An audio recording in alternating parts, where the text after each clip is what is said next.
Sementara itu, di tengah berlangsungnya aksi demonstrasi buruh, Mahkamah Konstitusi memutuskan Undang-Undang Nomor 11 Tahun 2020 tentang Cipta Kerja inkonstitusional bersyarat.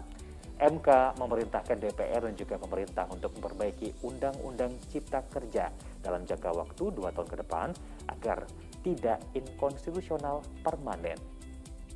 Mahkamah Konstitusi membatalkan Undang-Undang Cipta Kerja, kawan-kawan. Sepanjang hari Kamis, ribuan buruh berunjuk rasa di kawasan Patung Kuda, Jakarta Pusat.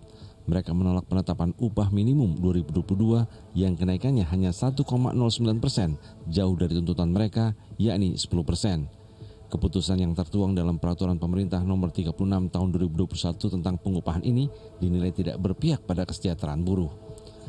Selain penetapan UMP, massa juga menuntut Mahkamah Konstitusi membatalkan Undang-Undang Cipta Kerja.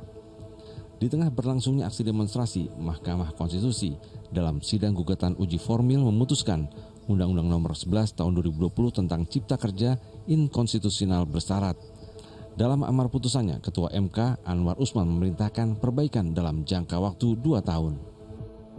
Apabila dalam tenggang waktu tersebut tidak dilakukan perbaikan, maka Undang-Undang Nomor 11 Tahun 2020 tentang Cipta Kerja, Lembaran Negara Republik Indonesia Tahun 2020 Nomor 245, tambahan Lembaran Negara Republik Indonesia Nomor 6573 menjadi inkonstitusional secara permanen.